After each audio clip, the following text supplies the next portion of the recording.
नमस्कार दोस्तों, मैं Surendra Singh super education history platform में आपका स्वागत करता हूं। एसएसटी से 30 मोस्ट इम्पोर्टेंट क्वेश्चन लिए हैं मैंने यहाँ पर। एसएसटी से 30 क्वेश्चन देखेंगे। लगातार एसएसटी की वीडियो डाल रहा हूँ। ईवीएस की भी वीडियो डाली है, सीडीपी की भी डाली है और हिंदी की भी। अगर आप चैनल पर पहली बार आएँ तो प्लीज़ चैनल को सब्सक्राइब कर लीजिए एंड लाइक कीजिए और कमेंट कीजिए। शुरू करते हैं आज की क्लास। निम्नलिखित में से कौन सा महाद्वीप आकार में सबसे छोटा है? आकार की बात हो रही है, सबसे छोटे महाद्वीप की बात हो रही है। ए में कहा जा रहा है दक्षिणी अमेरिका, बी में कहा जा रहा है ऑस्ट्रेलिया और सी में कहा जा रहा है अफ्रीका और डी में कहा जा रहा है यूरोप। तो इसका सही आंसर हो जाएगा ऑस्ट्रेलिया। ए का भी सही हो जाएगा। 2 नंबर क्वेश्चन देखते हैं। उच्च प्राथमिक स्तर पर सामाजिक विज्ञान में शामिल है कौन कौन से विषय शामिल है? 6 to 8 की बात हो रही है, उच्च प्राथमिक स्तर की बात हो रही है। ए में कहा जा रहा है इतिहास, भूगोल, अर्थशास्त्र और समाजशास्त्र और बी में कहा जा रहा है इतिहास, भूगोल, राजनीति विज्ञान और मनोविज्ञान और सी में कहा जा रहा है इतिहास, भूगोल, राजनीति विज्ञान और समाजशास्त्र और डी में कहा जा रहा है इतिहास, भूगोल, राजनीति विज्ञान और अर्थशास्त्र। तो 2 का सही आंसर हो जाएगा डी वाला, इतिहास, भूगोल, राजनीति विज्ञान और अर्थशास्त्र। डी सही हो जाएगा। 3 नंबर क्वेश्चन देखेंगे। आगमनात्मक अधिगम निम्नलिखित में से किस विधा का विरोधाभासी है? संरचनात्मक अनुकरण, निपुणात्मक अधिगम, व्याख्यानात्मक शिक्षण। तो किसका है? 3 का सही आंसर हो जाएगा व्याख्यानात्मक शिक्षण का। डी सही हो जाएगा।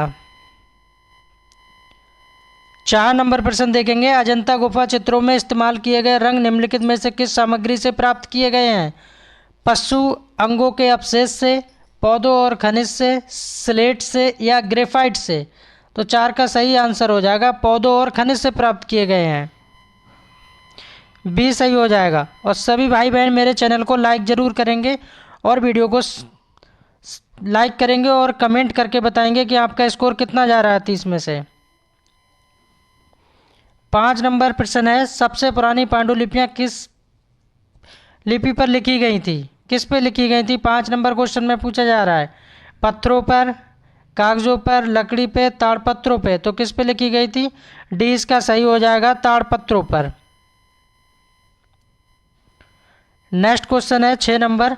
मानव इतिहास में निम्नलिखित में से कौन सी अवधि सबसे लंबी है? ए में कहा जा रहा है मध्य पाषाण काल और बी में कहा जा रहा है पुरापाषाण काल और सी में कहा जा रहा है नवपाषाण काल और डी में कहा जा रहा है महापाषाण काल। तो 6 का सही आंसर हो जाएगा पुरापाषाण काल। बी सही हो जाएगा। 7 नंबर क्वेश्चन देखेंगे। दिए गए कथनों में ए और बी को पढ़िए और सही उत्तर का चयन कीजिए। ए में कहा जा रहा है मेहरगढ़ पाकिस्तान के बोरलन दर्रे के पास एक उपजाऊ मैदान में स्थित है और बी में यही कहा जा रहा है कि यहाँ खेती और पशुपालन के साक्ष्य पाए जाते हैं। अब पढ़ लेते हैं नीचे फैक्ट में। ए में क्या कहा जा रहा है? ए असत्य है और बी सत्य है। 2 नंबर पे कहा जा रहा है ए और बी दोनों सत्य हैं और 3 नंबर पे कहा जा रहा है ए और बी दोनों सत्य हैं और 4 नंबर पे कहा जा रहा है ए सत्य है और बी असत्य है। तो 7 का सही आंसर हो जाएगा ए और बी दोनों सत्य हैं। ए और बी दोनों सत्य हैं। गुजरात के आज़ादी के बाद नेक्स्ट क्वेश्चन देखते हैं। 8 नंबर 7 नंबर क्वेश्चन डबल है। अच्छा हाँ, कोई बात नहीं, एक एक्स्ट्रा लिख गया है, एक क्वेश्चन डबल हो गया है 7 नंबर। चलिए दोबारा से पढ़ लेते हैं। 7 नंबर क्वेश्चन डबल हो गया है, कोई बात नहीं, देख लेते हैं। भारत के निम्नलिखित राज्यों में से किसी एक राज्य में हड़प्पा के नगर सबसे बड़ी संख्या में मिले हैं? किस में मिले हैं? उत्तर प्रदेश, उत्तराखंड, गुजरात, तमिलनाडु। तो कहाँ पे मिले हैं? गुजरात में मिले हैं। गुजरात की आज़ादी के बाद लगभग 13 स्थल पाए जाते हैं वहाँ पर, जिसमें से लोथल भी है और डोलीभीस है, सुरकोटदा है, रंगपुर है और मालवान भी है। लगभग 13 फरवरी 1955 लगभग में डेट है ये, 13 फरवरी 1955 से 19 मई 1960 के बीच 13 फरवरी 1955 से 19 मई 1960 के बीच पता लगाया गया था। हड़प्पा नगर के सबसे बड़ी संस्था का गुजरात की बात हो रही है। 8 नंबर क्वेश्चन है, ऋग्वेद मूल रूप से निम्नलिखित में से किस भाषा में रचा गया है? ऋग्वेद की बात हो रही है। वेदों की संख्या कितनी है? वेदों की संख्या है 4। ऋग्वेद, सामवेद, यजुर्वेद और अथर्ववेद, 4 वेद हैं। सबसे पुराना वेद कौन सा है? ऋग्वेद। संगीत का वेद कौन सा है? सामवेद। तो यहाँ पर बात हो रही है ऋग्वेद मूल रूप से निम्नलिखित में से किस भाषा में लिखा गया है, रचा गया है? संस्कृत, पाली, ब्राह्मी या प्राकृत? तो किस भाषा में लिखा गया है? संस्कृत भाषा में। कमेंट करके बताइए सबसे पुरानी भाषा कौन सी है। 9 नंबर क्वेश्चन है, 6ठी शताब्दी ईसा पूर्व में मगध महाजनपद के पहले शासक कौन थे? बिंबुसार, अलाउद्दीन खिलजी, महावीर स्वामी, अजातशत्रु। 6ठी शताब्दी की बात हो रही है। तो 9 का सही आंसर हो जाएगा बिंबुसार, ए सही हो जाएगा। 10 नंबर क्वेश्चन है, निम्नलिखित में से कौन सा बौद्ध धर्म के त्रिरत्न में से नहीं था? बौद्ध धर्म के त्रिरत्न कितने हैं? त्रिरत्न का मतलब ही है 3 रत्न। कौन कौन से हैं? धर्म, संघ और बुद्ध। अहिंसा इसमें नहीं है क्योंकि नहीं में पूछा जा रहा है, तो अहिंसा नहीं है, नहीं में ही पूछा जा रहा है। बाकी धम्म, संघ और बुद्ध हैं। और महात्मा बुद्ध के बारे में तो अधिकतर लोगों को पता होगा। इनका जन्म 563 ईसा पूर्व और मृत्यु इनकी 483 ईसा पूर्व में हुई थी। जन्म कहाँ हुआ था? लुम्बिनी वन में हुआ था। किस कुल में हुआ था पूछा जाता है तो क्षत्रिय शाक्य वंश में इनका जन्म हुआ था और बौद्ध धर्म के ये प्रवर्तक थे। 11 नंबर क्वेश्चन है, विश्व की सबसे लंबी नदी कौन सी है? विश्व की बात हो रही है, वर्ल्ड की बात हो रही है। नील नदी ए में कहा जा रहा है, बी में कहा जा रहा है शारदा नदी, सी में कहा जा रहा है सरयू नदी और डी में कहा जा रहा है गंगा नदी। तो विश्व की सबसे बड़ी लंबी नदी कौन सी है? नील नदी है, ए सही हो जाएगा, नील नदी। 12 नंबर क्वेश्चन है, पंचायती राज संस्थाओं को उनकी जन भागीदारी के आरोही क्रम में क्रमबद्ध कीजिए। पंचायती राज संस्थाओं की बात हो रही है।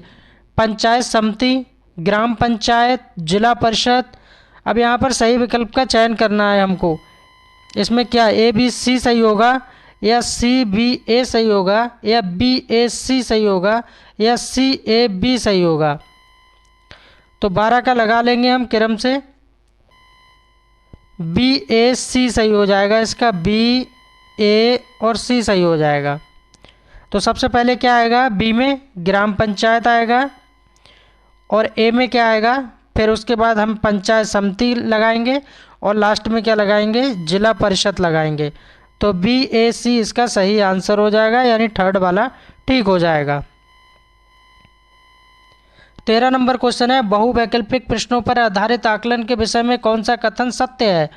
ट्रू के बारे में पूछा जा रहा है, सत्य के बारे में कहा जा रहा है। ए में कहा जा रहा है पाठ्यक्रम का विस्तृत प्रयोग संभव है और बी में कहा जा रहा है केवल योगात्मक आकलन के लिए प्रयुक्त होता है और सी में कहा जा रहा है भाषा योग्यता का सीमित आकलन है और डी में कहा जा रहा है विद्यार्थी में सुधार के लिए सीमित संभावना है और ई में कहा जा रहा है मूल्यांकन में पक्षपात की क्रम संभावना है। सही विकल्प का यहाँ पर भी हमको चयन करना है, तो इसका सही आंसर हो जाएगा ए C D E.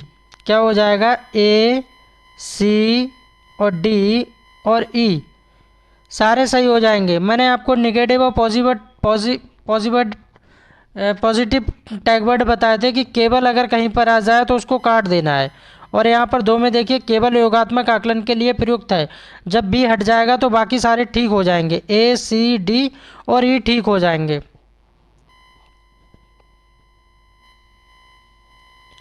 14 number question देखेंगे, निम्नलिखित आंकड़ों के कुछ महत्वपूर्ण कथन हैं जो कि परियोजना रिपोर्ट तैयार करने के लिए प्रयोग किए जा सकते हैं।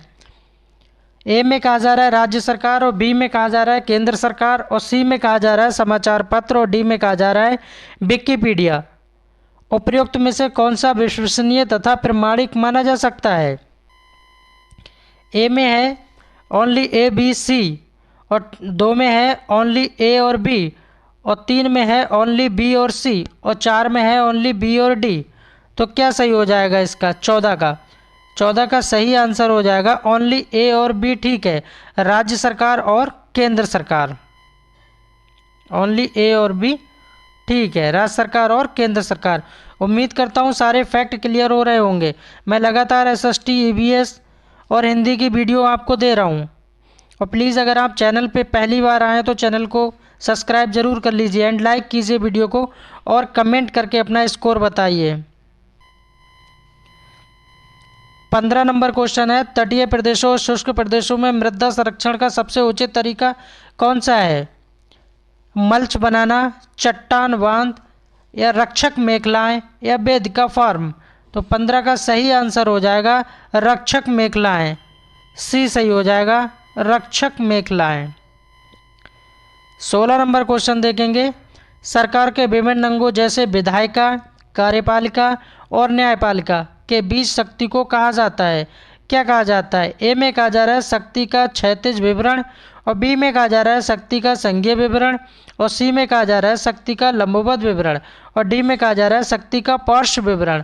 तो 16 का सही आंसर हो जाएगा शक्ति का क्षैतिज विवरण। ए सही हो जाएगा।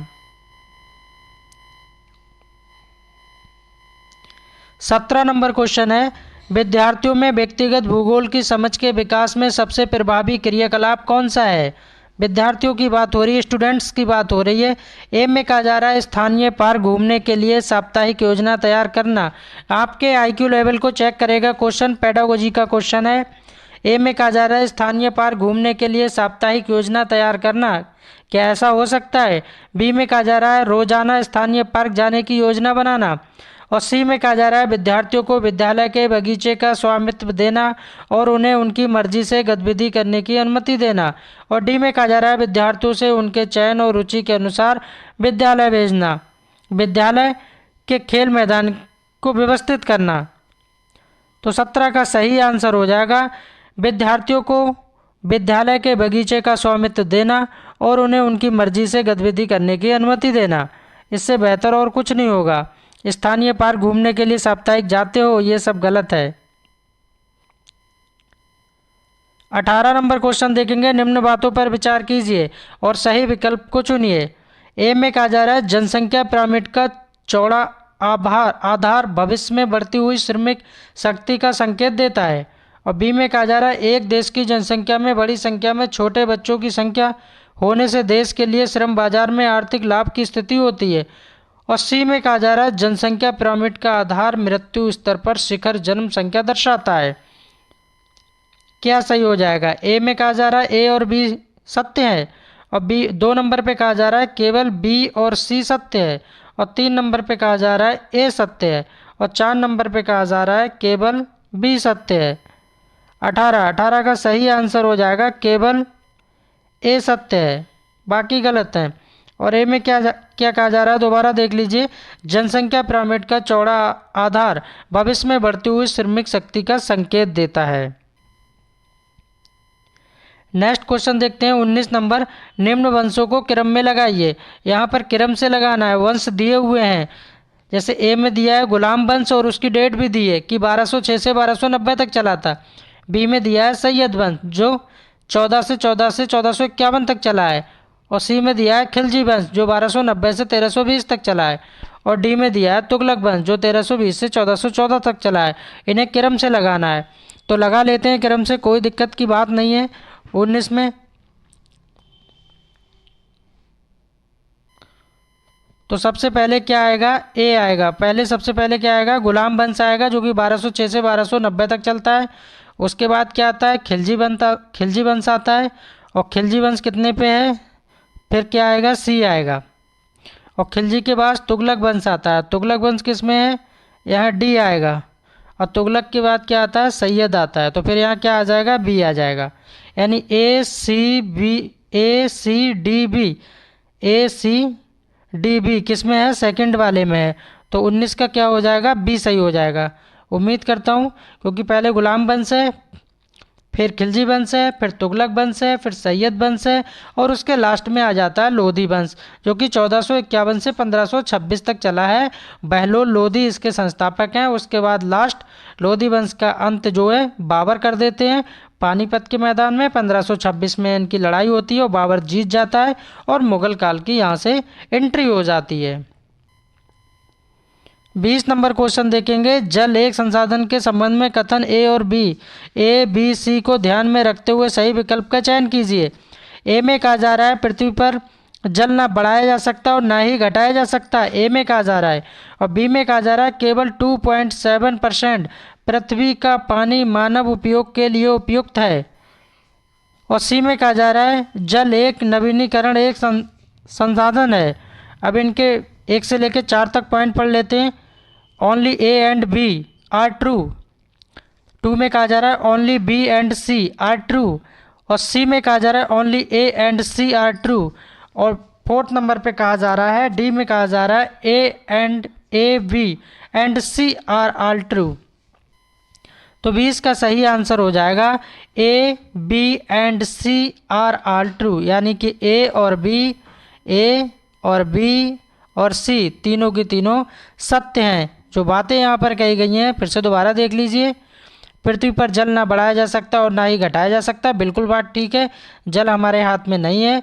और 2 नंबर पे है केवल 2.7 पृथ्वी का पानी मानव उपयोग के लिए ही उपयुक्त है, बाकी तो सब खराब ही है। और सी में कहा जा रहा है जल एक नवीनीकरण एक संसाधन है, ये भी ठीक है। 21 नंबर क्वेश्चन देखेंगे, मान लें कि आप छात्रों को वेतन दरें तय करना सिखाना या चाहते हैं तो आप क्या करेंगे? निम्नलिखित में से कौन सा अति प्रासंगिक होगा? ए में कहा जा रहा है श्रमिकों से आंकड़े एकत्रित करके, बी में कहा जा रहा है वेतन पर सरकारी विवरण द्वारा, और सी में कहा जा रहा है श्रम कानून संहिता के द्वारा, और डी में कहा जा रहा है उपभोक्ता व्यय का सर्वेक्षण करके। सही विकल्प का यहाँ पर हमें चयन करना है, तो क्या सही हो जाएगा? ए बी सी, ये तीनों बातें सही हो जाएंगी, ए और बी और सी। ए में है श्रमिकों से आंकड़े एकत्रित करके, बिल्कुल ठीक बात है, तभी कर पाएंगे। और बी में है वेतन पर सरकारी विवरण, और सी में है श्रम कानून संहिता बनाकर। 22 नंबर क्वेश्चन देखेंगे, अमरकोश के लेखक अमर सिंह किस शासक के दरबार में थे?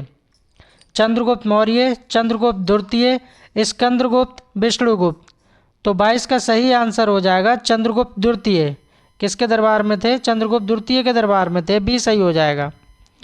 नेक्स्ट क्वेश्चन है 23 नंबर, जैन धर्म के साहित्य का संकलन किस भाषा व लिपि में हुआ है? प्राकृत, ए में कहा जा रहा है प्राकृत, बी में कहा जा रहा है संस्कृत एवं उर्दू, और सी में कहा जा रहा है प्राकृत एवं संस्कृत, और डी में कहा जा रहा है प्राकृत एवं अर्धमागधी। तो 23 का सही आंसर हो जाएगा प्राकृत एवं अर्धमागधी। किसकी बात हो रही है? जैन धर्म की बात हो रही है। और जैन धर्म के संस्थापक कौन है? महावीर स्वामी। जैन धर्म में कितने तीर्थकार हुए हैं? टोटल 24 तीर्थकार हुए हैं, और 24वें तीर्थकार कौन है? महावीर स्वामी है। कमेंट करके बताइए जैन धर्म के पहले तीर्थकार कौन थे।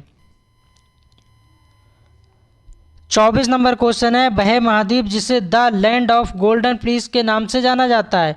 ए में कहा जा रहा है यूरोप, और बी में कहा जा रहा है एशिया, और सी में कहा जा रहा है उत्तरी अमेरिका, और डी में कहा जा रहा है ऑस्ट्रेलिया। तो इसका सही आंसर हो जाएगा किसको जाना जाता है? ऑस्ट्रेलिया को। कंगारू के देश किस देश को पुकारा जाता है? कमेंट करके बताइए, कंगारुओं की धरती किसको कहा जाता है? कमेंट करके बताएंगे। 25 नंबर प्रश्न है, मानव शरीर की कोशिकाओं में पाए जाने वाला मुक्त पदार्थ कौन सा है? वसा, प्रोटीन, विटामिन, कैल्शियम। तो क्या है? इसका सही आंसर हो जाएगा प्रोटीन। क्या हो जाएगा? प्रोटीन।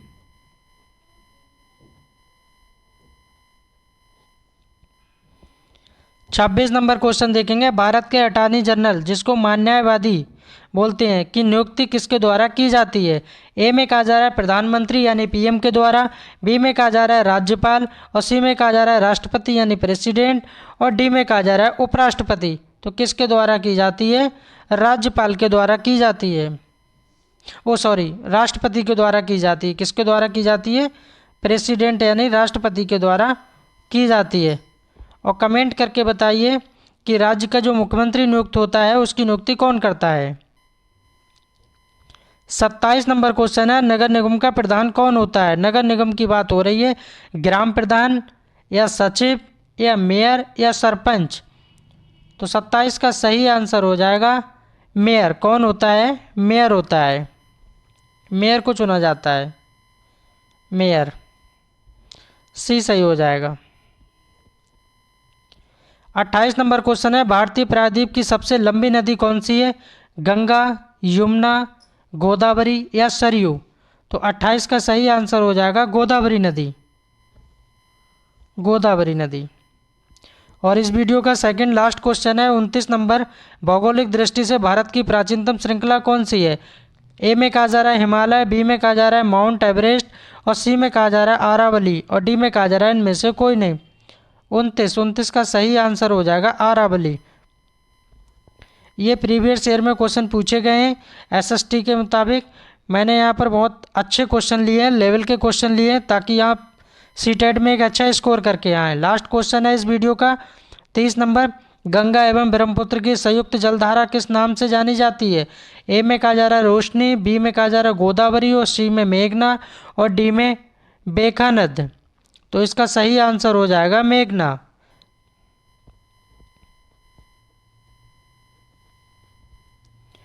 कमेंट करके बताएंगे सभी भाई बहन कि 30 में से आपका स्कोर कितना रहा है, सभी ईमानदारी से बताएंगे। Thanks for watching, please subscribe my channel. मिलते हैं नेक्स्ट वीडियो में।